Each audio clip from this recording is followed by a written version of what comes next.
नमस्कार, मैं हूं आपके साथ अंकिता पाल। मीटिंग की शुरुआत करते हैं। भारतीय उद्योग परिसंघ द्वारा CII एग्रोटेक इंडिया कृषि भारत 2024 के संबंध में प्रेस कॉन्फ्रेंस का आयोजन किया गया है। तो सीधा आपको ले चलते हैं लखनऊ, जहां पर CII एग्रोटेक इंडिया कृषि भारत 2024 के संबंध में प्रेस कॉन्फ्रेंस की गई, जहां पर कृषि भारत 2024 के संबंध में जानकारी भी दी गई है। तो आपको बताते चले कि CII एग्रोटेक इंडिया की बातचीत गई, जहां पर भारतीय उद्योग परिसंघ द्वारा CII एग्रोटेक इंडिया कृषि भारत 2024 के संबंध में प्रेस कॉन्फ्रेंस करके तमाम तरह की जानकारियां लोगों के साथ में साझा की गई। साथ ही आपको ये भी बताते चले कि CII एग्रोटेक इंडिया कृषि भारत 2024 के संबंध में तमाम तरह के दिशा निर्देश भी दिए गए हैं। भारतीय उद्योग परिसंघ द्वारा CII एग्रोटेक इंडिया कृषि भारत 2024 के संबंध में प्रेस वार्ता की गई, जहां पर तमाम तरह के भारतीय उद्योग हो या फिर परिसंघ द्वारा तमाम तरह की एग्रोटेक इंडिया कृषि भारत 2024 के संबंध में प्रेस कॉन्फ्रेंस करके तमाम तरह के दिशा निर्देश भी और जानकारियां दी गई हैं। जहां पर आपको बताते चले कि CII एग्रोटेक इंडिया कृषि भारत के बारे में तमाम तरह के प्रेस कॉन्फ्रेंस करके जानकारी दी गई और भारतीय उद्योग परिसंघ द्वारा पूरे मामले पर जानकारी दी गई है। साथ ही आपको यह भी बताते चले कि CII एग्रोटेक इंडिया कृषि भारत 2024 के संबंध में जानकारी दी गई है। इस दौरान प्रेस कॉन्फ्रेंस की गई, जहां पर तमाम तरह के सवालों के जवाब भी देते हुए नजर आए और ये जो प्रेस कॉन्फ्रेंस थी वो CII एग्रोटेक इंडिया के द्वारा की गई थी, जहां पर कृषि भारत 2024 के संबंध में तमाम तरह के दिशा निर्देश जारी किए गए और तमाम तरह के जानकारियां भी यहां पर दी गई हैं। साथ ही आपको बताते चले कि तमाम तरह के जो प्रेस कॉन्फ्रेंस हैं वो भी आयोजित होती रहती हैं। तो इसी दौरान ये प्रेस कॉन्फ्रेंस किया जाता रहा है। 15 संस्करण अभी तक इन्होंने चंडीगढ़ में आयोजित किए, लेकिन माननीय मुख्यमंत्री जी की प्रेरणा से ये 16वां संस्करण पहली बार चंडीगढ़ के बाहर ये लोग आयोजित कर रहे हैं और उसमें नीदरलैंड्स हमारी पार्टनर कंट्री है। उनके भी बहुत सारे सप्लायर्स, मशीनरी मैन्युफैक्चरर्स यहां अपना प्रदर्शन करेंगे। कल से ये प्रोग्राम शुरू होगा। माननीय मुख्यमंत्री जी द्वारा इसका उद्घाटन करके कृषकों के हित के लिए अपना आशीर्वाद दिया जाएगा। कल सुबह 9:50 से ये कार्यक्रम प्रारंभ होगा और शुभारंभ के बाद तकनीकी सत्र कई चलेंगे, उसके बारे में भी जानकारी आपको दी जाएगी। हमारे प्रमुख सचिव कृषि और CII यहां उपलब्ध है, ये लोग आपको जानकारी देंगे पूरी विस्तार से। और उसके साथ ही तकनीकी सत्रों के साथ साथ हमारे किसान भी यहां अधिक से अधिक संख्या में आए, इसके लिए प्रयास है कि उनके पास जानकारी पहुंचाई जा रही है। और कृषि विज्ञान केंद्रों को, कृषि विश्वविद्यालयों को भी इसमें सहभागी बनाया गया है ताकि वो भी अपनी तकनीक का यहाँ प्रदर्शन करें और अपने स्टूडेंट्स का यहाँ एक्सपोजर विजिट कराएं। तो एक ये समेकित कार्यक्रम, मल्टी लेयर्ड समेकित कार्यक्रम आयोजित हो रहा है, जिसमें अब मैं चाहूंगी कि प्रमुख सचिव कृषि आपको विस्तार से कुछ आंकड़े बताएंगे और कुछ इस कार्यक्रम के बारे में बताएंगे। मैं उनसे अनुरोध करूंगी।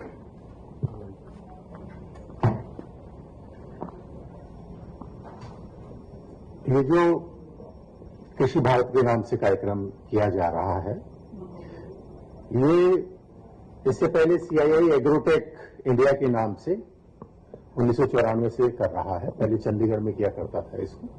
ये पहली बार उत्तर प्रदेश में आए हैं और इसके नाम को कृषि भारत के नाम से इस बार पहली बार रखा गया है। जो मुख्य उद्देश्य, जैसा मैडम ने भी बताया, नई तकनीकी को कृषि में लेके आने का। पहले मैकेनाइजेशन जो था फार्म का, उसके संबंध में था और अब इसको धीरे धीरे और इस क्षेत्रों में भी इसकी व्यापकता लेके आए हैं। बायोटेक्नोलॉजी से रिलेटेड चीजों को भी यहां लेके आते हैं और कल इसका जो इनॉग्रेशन हम कर रहे हैं वो मुख्यमंत्री जी द्वारा किया जाएगा। और उसके अतिरिक्त 2 विभागों के हमारे जो गवर्नमेंट है उसके वहां पे पेविलियंस लग रहे हैं। एक जितने भी प्राथमिक क्षेत्र है, प्राइमरी सेक्टर है, इकोनॉमी का, जिसमें कृषि है, उद्यान है, पशुपालन है, सिंचाई है, सहकारिता है, इन सब के मिलाकर एक पेविलियन हमारा है जो समेकित रूप से हम एग्रीकल्चर की ओर से लगा रहे हैं। और एक इन्वेस्ट यूपी जो लगा रहे हैं वो इंडस्ट्री के एंगल से उसको लगा रहा है। 4 दिन में डिफरेंट टेक्निकल सेशंस इसके अंदर होंगे और कई कंट्रीज से इसमें पार्टिसिपेशन हो रहा है। नीदरलैंड जैसे बताया गया कि पार्टनर कंट्री है, उनके जो डिप्टी मिनिस्टर हैं वहां से आ रहे हैं और वो इनॉग्रेशन में पार्टिसिपेट करेंगे। एक मूवी CIA ने बनाई है जो आपको भी हम लोग दिखाएंगे इस कार्यक्रम के बारे में, और इसमें कई विषयों के थीम के हिसाब से हमारे प्रतिदिन 4 या 5 टेक्निकल सेशंस हैं जिसमें अलग अलग डिग्निटरीज पार्टिसिपेट करेंगे। कुछ एग्रीकल्चर पे है, कुछ इंडस्ट्री पे है, कुछ हॉर्टिकल्चर पे है, इस तरह से वो है, वो आपको शेयर हम लोग कर देंगे। और जो इम्पोर्टेंट चीज है वो ये है कि एग्रीकल्चर और उसके जो सहयोगी डिपार्टमेंट्स हैं उनका एक बड़ा इंपॉर्टेंट रोल यूपी की इकोनॉमी के अंदर है। न सिर्फ हम लोग एक सिग्निफिकेंट कॉन्ट्रीब्यूटर हैं, उसी अंदर से हम कहते भी हैं कि यूपी जो है एग्रीकल्चर डोमिनेटेड इंडस्ट्री वो इकोनॉमी है, बट एक बड़े लार्ज संख्या में जो लोग हैं उनको हम लोग रोजगार भी देते हैं। इसलिए जो लोगों की आय को बढ़ाने का, और कभी कभी हम कहते हैं किसानों की आय को दुगने करने का जो उद्देश्य है, उसमें उद्यान का, पशुपालन का और नई तकनीकी को लाके जो हमारी प्रोडक्टिविटी है, जैसे हम गेहूं की अगर प्रोडक्टिविटी देखें तो हमारी 40 से 44 क्विंटल पर हेक्टेयर के आसपास की प्रोडक्टिविटी आती है, बट इसको लेके हमको जाना है, हमारा टारगेट है कि अगले 4 साल में इसको 50 क्विंटल पर हेक्टेयर तक लेके जा सके। इसी प्रकार से जो हमारी चावल के अंदर प्रोडक्टिविटी है वो करीब हमारी 32-33 इस तरह से क्विंटल पर हेक्टेयर के करीब आती है। इसको भी लेके जाने के हम लोगों ने 40 के आसपास लेके जाने का टारगेट किया है। तो जब तक हम नई तकनीकी का इस्तेमाल नहीं करेंगे, नई मशीनों का इस्तेमाल नहीं करेंगे, सीड लगाने का जो तरीका उसको छितरा के बोने की बजाय लाइन से नहीं लगाएंगे, तो इस तरह का जो इम्प्रूवमेंट हमको प्रोडक्टिविटी में लाना है वो नहीं आ पाएगा। इसलिए मैकेनाइजेशन जो है उसका एक इम्पोर्टेंट पार्ट है। दूसरा, ये बात सही है कि उत्तर प्रदेश में पानी की उपलब्धता बहुतायत में है, लेकिन धीरे धीरे एक तो क्लाइमेट चेंज की वजह से, दूसरा जो बिना कंट्रोल के पानी का इस्तेमाल होने से कितना भी पानी आपके पास हो उसकी कमी लोगों को महसूस होने लगी है। तो उसमें भी जो नए सिंचाई के माध्यम है, लघु सिंचाई के माध्यम है, ड्रिप इरिगेशन है, इस तरह की तकनीकी को अगर नहीं यूज किया जाएगा तो प्रोडक्टिविटी उस हिसाब से हम नहीं बढ़ा सकते हैं। जो हमारे पशुपालन का क्षेत्र है, मत्स्य पालन का क्षेत्र है, उसके अंदर भी कई नई तकनीकों को हम यूज कर रहे हैं। जैसे जो आर्टिफिशियल इंसेमिनेशन हम कराते थे, तब एक आया था कृत्रिम गर्भाधान कराइए, उससे आसानी से आपको जो प्रोजनी आगे मिलेगी, लेकिन अब उसमें भी नई टेक्नोलॉजी आ गई है कि आप ये सेलेक्ट कर सकते हैं कि सिर्फ फीमेल काफ ही पैदा हो, तो उसको हम सेक्स सॉर्टेड सीमेन का बात करते हैं। तो उस तरह की नई टेक्नोलॉजीज को यूज करके हमको अपना प्रोडक्शन बढ़ाते जाना है। और इस समय पे यूपी नंबर 1 है, लगभग 50 मिलियन टन दूध का उत्पादन प्रतिवर्ष करके यूपी अग्रणी राज्य बना हुआ है। तो इन सभी क्षेत्रों में हमको जो काम करना है, और इस चीज को क्योंकि पूरा का पूरा सेक्टर ऐसा है जो प्राइवेट हैंड्स में है, हर एक किसान अपनी मर्जी से फसल लगाता है, अपनी मर्जी से गाय पालता है, तो उसको ये कन्विंस करना कि इस दिशा में काम करे, टफ काम है, क्योंकि जब तक वो स्वयं नहीं मान जाता, स्वयं से नहीं देख लेता कि इसको करने से फायदा है, वो उसको इम्प्लीमेंट नहीं करता अपने यहाँ। तो जो इस कार्यक्रम का मुख्य उद्देश्य है वो ये है कि वो नई टेक्नोलॉजी को आए, देखे कि उसका क्या इम्पैक्ट है, और फिर उसको अपने खेतों में वो उसका प्रयोग करे। आप, मैं अनुरोध करूंगा CIA से कि अगर आप इसको बताने। बहुत बहुत धन्यवाद सर।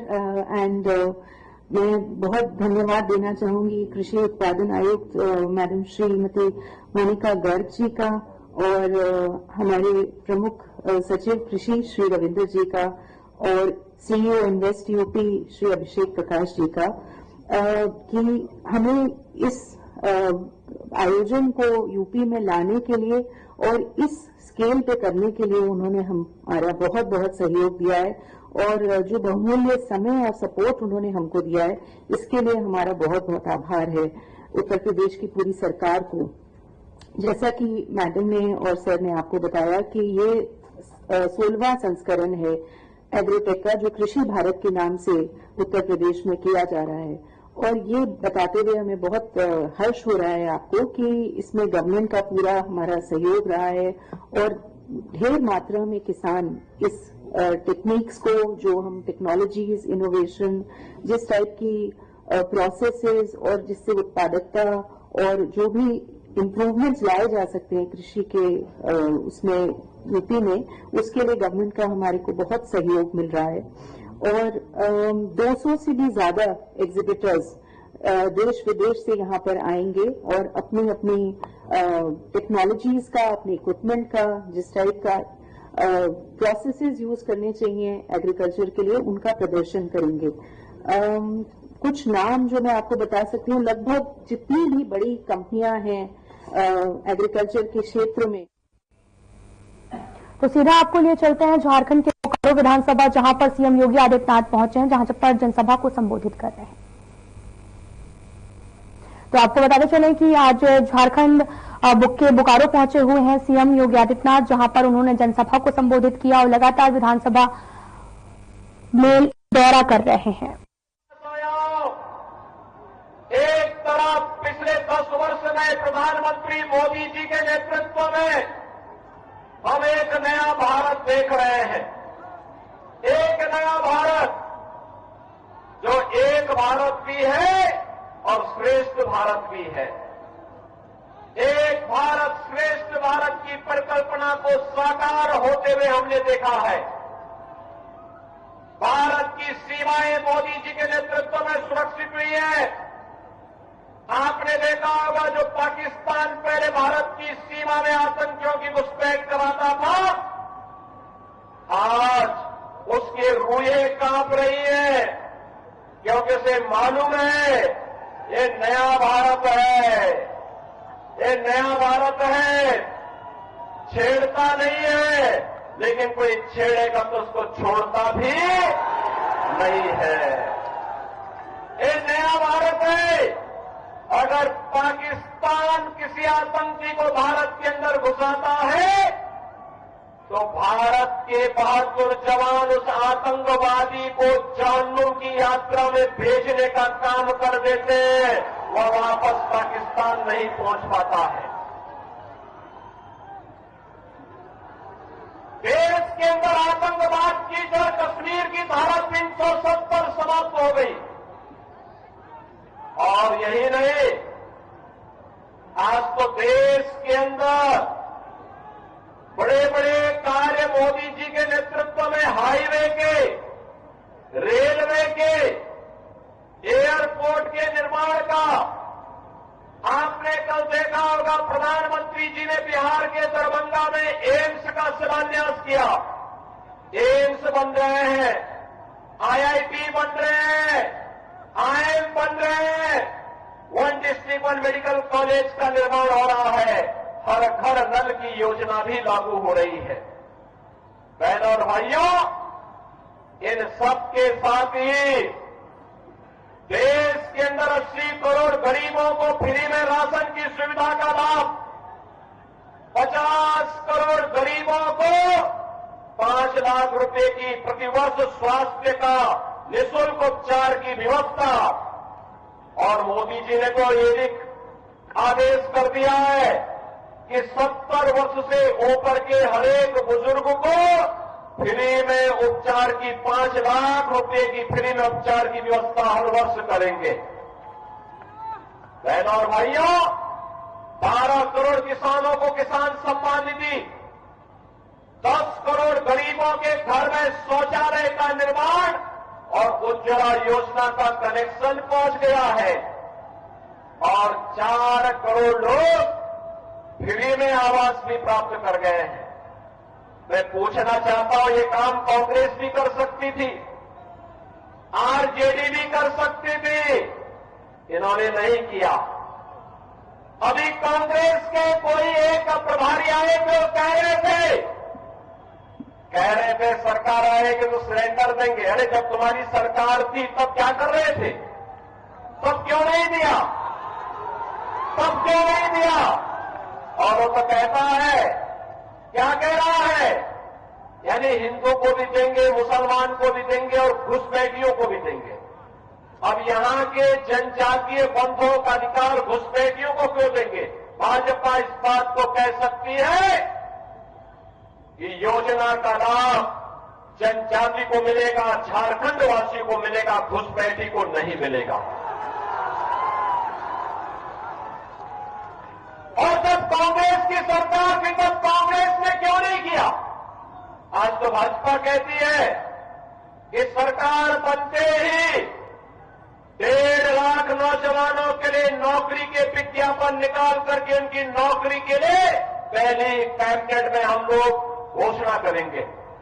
भाजपा ने कहा है सरकार बनते ही प्रत्येक महिला को हर महीने 2100 रुपये हर महीने उपलब्ध करवाएंगे, हर महीने उसके खाते में पैसा जाएगा। भारतीय जनता पार्टी ने कहा है हर नौजवान को जो ग्रेजुएट और पोस्ट ग्रेजुएट पास है उसको 2000 रुपये महीने का बेरोजगारी भत्ता भी देंगे। भाजपा ने कहा है रसोई गैस का सिलेंडर 500 रुपये में देंगे और साल में 2 फ्री का सिलेंडर भी भर करके उपलब्ध करवाने का काम झारखंड वासियों को उपलब्ध करवाएंगे। बहनों और भाइयों, भाजपा जो कहती है करके दिखाती है। लेकिन एक कांग्रेस, झारखंड मुक्ति मोर्चा और आरजेडी क्या कर रही है? इन्होंने लूट खसोट के अलावा क्या किया है? आज झारखंड को लव जेहाद और लैंड जेहाद का अड्डा बना दिया है। लव जेहाद और लैंड जेहाद का मुद्दा बना दिया है। दूसरी शादी, तीसरी शादी, चौथी शादी जनजातीय बेटियों को बहका करके यहां पर करके फिर उनकी जमीन पर कब्जा कर दिया जाता है। रोटी, बेटी और माटी तीनों का संकट आज झारखंड के अंदर खड़ा हो गया है। और इसीलिए मैं आपका आह्वान करने के लिए आया हूं कि बहनों और भाइयों, झारखंड की पावन धरा, धरती आबा भगवान बिरसा मुंडा की पावन धरा है। इस पावन धरा को हमें लैंड जेहाद और लव जेहाद का अड्डा नहीं बनने देना है। इस धरती को बांग्लादेशी घुसपैठियों और रोहिंग्या घुसपैठियों की यहां पर अराजकता का अड्डा नहीं बनने देना है। मुझे जो बताया गया कि चंदन क्यारी में क्या हुआ, दुर्गा मूर्ति के जुलूस पर हमला कर दिया गया, मूर्ति खंडित कर दी गई, पूजा नहीं करने दिया गया। जनजातीय बेटे और बहनों की इज्जत के साथ ये लोग छेड़छाड़ करते हैं, खिलवाड़ करते हैं। बहनों और भाइयों, इन गोंडा और इन अराजक तत्वों का चार केवल भाजपा है, भाजपा। याद करिए 2017 के पहले उत्तर प्रदेश में भी ऐसे ही होता था और आज उत्तर प्रदेश में न कोई घुसपैठी है, न कोई लव जेहाद है, न कोई लैंड जेहाद है, न कर्फ्यू है, न दंगा है। यूपी में सब चंगा है। यूपी में सब चंगा है।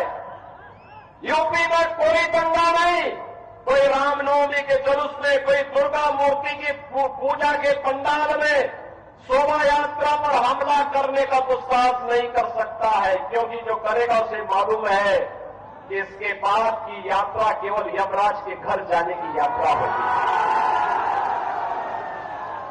और इसीलिए मैं आपसे कहने के लिए आया हूं, ये कांग्रेस, झारखंड मुक्ति मोर्चा,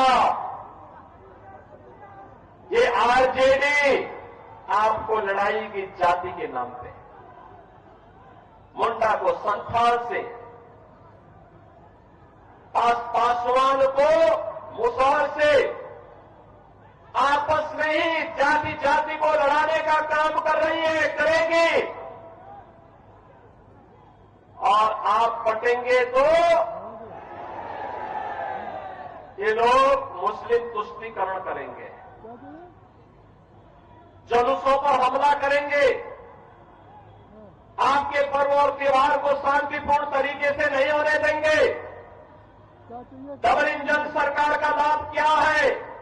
आपने यूपी में देखा होगा, 500 वर्ष पहले एक विदेशी आक्रांता ने भगवान राम के मंदिर को तोड़ दिया था। कांग्रेस 65 वर्षों तक भी कभी कुछ नहीं कर पाई। वो तो कहती थी राम हुए ही नहीं। और बहन और भाइयों, उत्तर प्रदेश में डबल इंजन की सरकार ने मात्र 2 वर्ष के अंदर अयोध्या में राम मंदिर की समस्या का समाधान कर दिया। आज तो अयोध्या में भगवान राम का भव्य मंदिर बन गया है। अयोध्या दुनिया की सुंदरतम नगरी बन गई है। और मैं इसीलिए आपका आह्वान करने के लिए आया हूं। हमें बटना नहीं है। बटे थे तो अयोध्या में अपमान झेलना पड़ा था। बटे थे तो देश कट करके बांग्लादेश और पाकिस्तान बन गया। बटे थे तो हिंदुस्तान और बेटियों की इज्जत के साथ खिलवाड़ हुआ था। हम बटे थे तो कटे थे। एक रहेंगे तो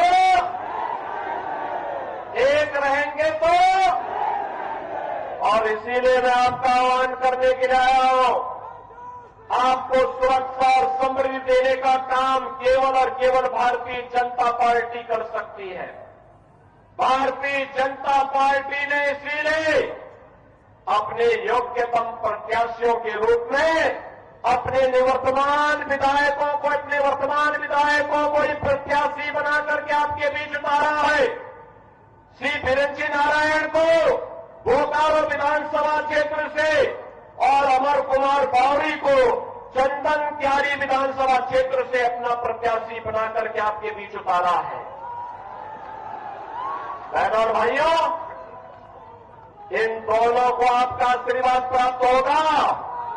दोनों हाथ ला करके मुझे बताओ, ये पीछे जो लोग वहां तमाशा देख रहे हैं वे लोग भी इधर आकर के बताएं मुझे। इधर भी सभी लोग दोनों हाथ ला करके बोलो, दोनों हाथ ला करके, कहां तक मेरी आवाज जा रही है?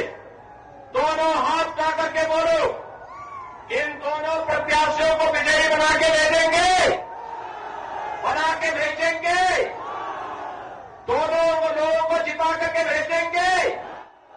दोनों हाथ ला करके फिर मेरे साथ बोलेंगे, भारत माता की, भारत माता की, भगवान बिरसा मुंडा की, भगवान बिरसा मुंडा की, जय श्री राम, जय जय श्री राम, जय जय श्री राम।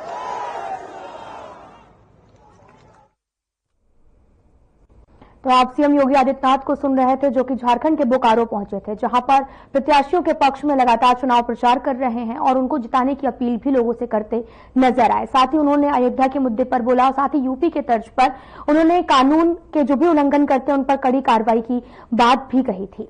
फिलहाल इस बुलेटिन में इतना ही। नमस्कार।